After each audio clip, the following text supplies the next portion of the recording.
And now down on loser side, we have Big D versus Monte, the Game & Watch extraordinaire from SoCal, a player who has been putting in work inside of the PNW, second at Back in Blood 8, third at the previous Keep It Chill. This man has been on a tear and showing that, hey, he might be a little bit slept on just because the rest of Cali seems so good, but you can't forget him on the other end. We might have just seen one of the BC boys, but the king of the ice, no, not Proto, it's Big D coming on through. Yes, sir, the Icy's main. He might be tall in stature and big in heart, but boy, does he play a tiny little duo of characters. The Ice Climbers extraordinaire gonna come up and try to find a way through Game & Watch. You know, it's not as favored, right, as a lot of other disjoint characters. That being said, you still do have one, right? You still do have, in an optimal world, that ability to outspace those Game & Watch out specials. You have a way to find your way through some of his pressure, especially with these things, especially with Blizzard. But you have to be careful because Game & Watch is so efficient with neutral air, with back air, especially with up special, of just splitting apart Ices when you get even a tad over aggressive. So I will say something I'm excited to see a little bit of is if you haven't watched much of Big D, then you might not realize some of his uses of Squall Hammer. One good set that I think back to, Krieg versus him.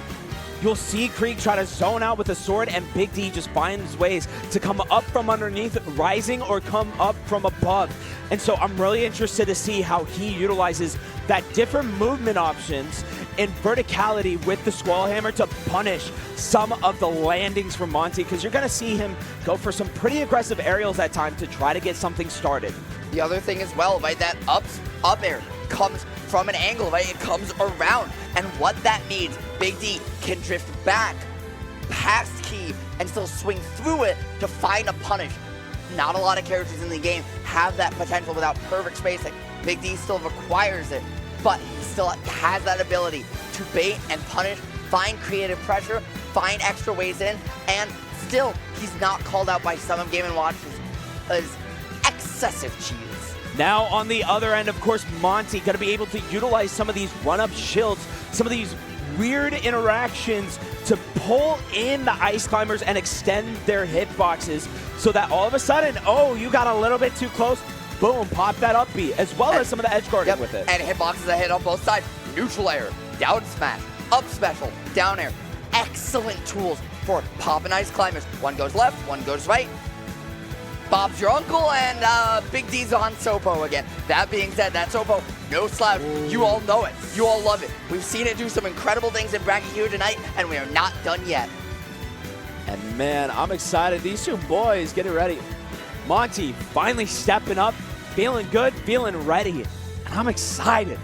So when it comes down to it, you know this is going to be an absolute brawl. These players are going to try to push to the brink because top 4 ain't good enough. All right? The only thing you care about is winning. And if you're here in Losers Yet, you got two options. You can hold on a little bit longer, or guess what your other option is? Baby, you go home empty-handed, you're a goner, get out of here. One of these players gonna make their way on to top 3.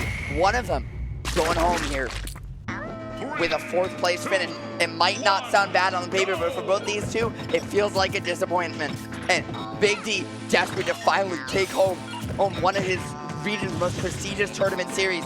Can he do it, or will the SoCal, will the USA put a stop to his reign of friendship? Monte coming out nice and quick to a clean 10%.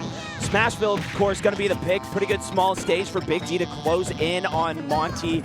And look at that, the desync, I love that utilization right there. Yep, and I like that you mentioned the small stage, because yes, it's good for Big D to close in, but it also means it takes a lot less work for Monte to separate these climbers off stage, right? That center platform as well gonna allow Big D a couple more mix-ups to control some space, control some pressure, especially with these blizzards, especially with these hammer squalls. Monte just has so much work left to do, and not even the down smash is gonna bury there because you hit Nana, not Popo. And that is a big important thing to remember, is that at any time you hit the wrong climber, all of a sudden the next one is going to come swinging right back at you. Big D locking him down and ledge that back air, almost going to be able to do it. And I will say, this lightweight already coming into play for Game & Watch. Going to be a lot easier for Big D to seal out some early stocks. And I like what you mentioned about the climbers, right? There's a character that encourages not just spacing, but intentionality with your hitboxes more than perhaps anyone else in the cast. And Game & Watch, even though it's not true for Monte, has a reputation for mashing. Big D takes the first stock, but the question still remains, where can Monte utilize his very good intentionality to find these separations? With this top plat in the way, it's so hard for Game & Watch to get in. I love this stage choice because it just means that you can't down air, you can't down smash, and you can't nair. You can't use any of your broken hitboxes to split the ices if they have stage control. Alrighty, speaking of stage control though, Monte gonna roll in, find it, down smash, forward smash, getting a little bit closer, feeling some of the pressure as Big D is bringing a whirlwind storm of hammers, of blizzards. Monte coming through with the turtle though and finding an opening here, Ritual. Yeah, my friend, the Blizzard Squall, the Squall Hammer, I apologize, I keep calling Blizzard Squall, coming on through. Ooh, now Big D trying to find that Blizzard Wall with the D-Sig, right? Force Monte out from under this platform, sees that stage control for the day, but he's not gonna find it. The back air edge guard not gonna come through either. Now it's the Monte show, right? This is what we were talking about earlier. How do the Ices, once in this event, get away from the Game & Watch's hitboxes? I don't know, but oh my gosh, Monte trying to let that F smash rip and get the kill, but it don't matter. The D-Sig, the backfire, pressure. baby. Bro, just the amount of pressure. He did that off ledge with his second Icy and then got up, continued the D-Sig, and just backed him into a stock. That was an insane optimization from Big D to find that opening. Insane awareness to close it out. And now it's the Sopo show. Yin, it's not over yet. Here at 90, Big D can still get plenty of work. I will say, there's one thing of note here that you can see. If you ever run into Big D and losers, understand he is angry. He has become the polar bear trying to rip through Monte here. And look at that, Squall Hammer gonna get on through, and it don't matter if it's Sopo, he's still proficient at winning. Yes, sir, look at that route back to stage. The fake drift in, the drift out, drop down, single player belay, head on back to stage. Keep those feet on the ground, and every little piece of chip is what you need, because now you're racking up towards kill percent, then you gotta come down with a fresh icy stock and stage control, but it doesn't matter because Sopo's gonna do it by himself. Big D 1-0, and if you can't win on a stage that small as Game & Watch, yeah, that center platform did a lot for Big D, right, preventing him to get in. But it's not like you're gonna go to FD every game. It's not like you want to go to FD. Although it looks like he's considering it. He said he didn't want to, but he's down for it. So, yeah, the reason you don't want to is in paper, right? It's one of Icy's best stages. The combo game is just crazy. However, what we saw in that matchup is, how does Game & Watch want to separate Ices? Well, it's from above. And guess what Game & Watch can't do when there's a big platform above you? Is it dare? Or anything else to separate you from above. So now, Monte's saying, hey, let's get these platforms out of here. Get that excess protection gone. It's just you, me, and Nana. The final destination for a reason. We are here to scrap, and look at that double parry. Doesn't matter. Big D getting the jab right out of the gate. Boom! Up tilt, up air. We are in for a world of pain called Big D Gordon Ramsay, because he is cooking up a world of hurt. Almost even finding a stock there. Hold on, it was the key to prevent the 0 to death. Monte finally found an opening. How far can he optimize it now is the question, because you can take this one a mile, right? Now these climbers are separated. It's only the second time we've seen that this entire set long. Last time it went to Sopo, but you saw how that Sopo stock turned out for Monte. It was not in his favor. And now Big D desperately still trying to close it out. Once those climbers got separated, once Monte got cooking, he's really picked up some momentum here in game 2. Ooh, Nana getting a little bit of a scary air dodge there, but you know what? Big D still living. Monte at 140 and looking for so much damage, maybe even a kill on Big D early. And yet, this is not a heavy character, right? And Icy's, definitely someone with kill power if you find your setup. It's very impressive to see Monte live this long, even on a large stage like Final Destination. But as we say that, bro, Big you just D comes knocking. Poor guy, but you know what, Monte still got a really good fighting chance here if he can find this stock. That's the issue though. Big D is so scary to let him be up a stock, because all of a sudden he gets so much extra credit. That parachute though, doing such a good job at separating them, and it's gone. Yeah, the belay there was the belay was beautifully spaced from Big D, but you aren't close enough where you're able to snap the ledge. And so Monte was able to get in there, hit them off the belay, make sure he got Popo, which means that Nana just dies. And as a result, Yin, we're in a situation where Monte's been able to take the stock, but keep this one close, and now is doing a great job with off the handle platform, just holding center stage. This is Big D needs stage control if you want to have a chance here without the platforms to protect him. I will say, something I'm noticing from Monte that we also saw from him in Winterside is some of these dash attacks to catch the landings. They're looking really good. But as I say that though, Big D catching one of Monte's landings with these Squall Hammers, as we mentioned at the beginning of the set. I like that from Monte, taking the hit there, recognizing it'll separate the climbers, and then trying to find the Popo, the Nana stock with the key. Unfortunately though, it didn't work out. Monte loses his stock from the prolonged interaction he had, and now he might be on his last stock of game 2. He's going to belay 1-2 in the power of friendship. All you need, baby. This is his turn. You can't mess with him on the summit. No, sir, and while it might be gone, while it's still here in spirit, Big D reaching for it, right? All the way. I feel like I'm hearing some Celeste music right now because this man is climbing a mountain like it's nobody's business.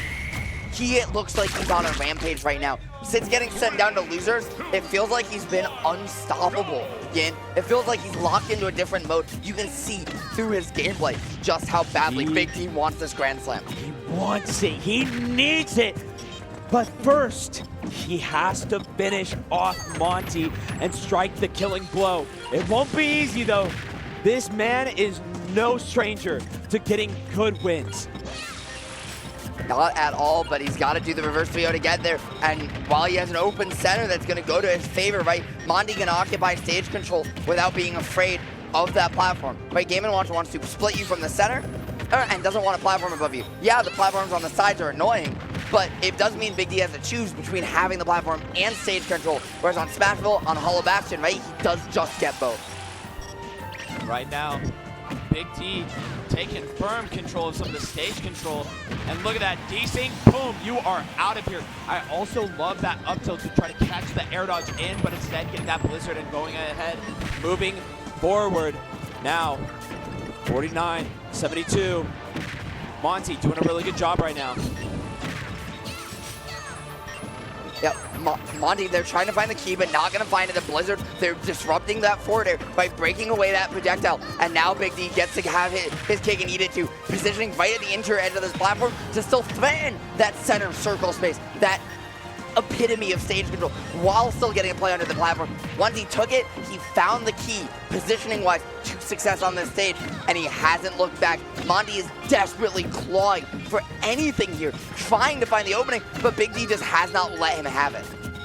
Now the great King of the North looking for something, but Monte getting that parachute and the up airs now, finally getting a little bit of damage, but damage don't matter if you can't get a stock here. Well, fair enough. Hey, Yin, you asking if I wanted a commentator curse, I mean, I'll ask you the same question, because you send it there, and he sent it away, because Big D answering back in roaring fashion. Monte potentially on tournament stock right now. The King of the North doing a great job of shutting out this SoCal native, though Monte really trying to force the issue here. These bombs flying out here and almost taking a hit, but the Squall Hammer coming on through. D-Sync, oh baby, we're cooking a little bit. So wow, getting put one on platform because of the key, absolutely huge. And you mentioned he's the King of the North. Well, Monte's from SoCal, man. He's not used to this type of weather. Big D dressed for it and ready to impress. That being said, Monte having a huge advantage save right now. And all it takes is to find this stop to bring this back to a very, very doable last stock situation. Oh! Speaking of that up smash, almost doing it, just not quite finding it. And now Monte swinging for the hills here, finding it on that roll. Just putting so much pressure there. And now, I love Big D always going for the up smash, just in case. The double, triple parry there off the Andelblatt D-Sync. Monte was ready for anything there. And now, 99.1. Right, not quite kill percent, but maybe one interaction away. And there it is, and no, he's just gonna die off the top. He wasn't ready for the DI, got caught jumping, so because he's a little higher, right, his knockback starting point's higher, his kill percent's lower. And because of the jump, the angle, it looked like he was eyeing pretty much straight up. Unfortunate way for the set to end.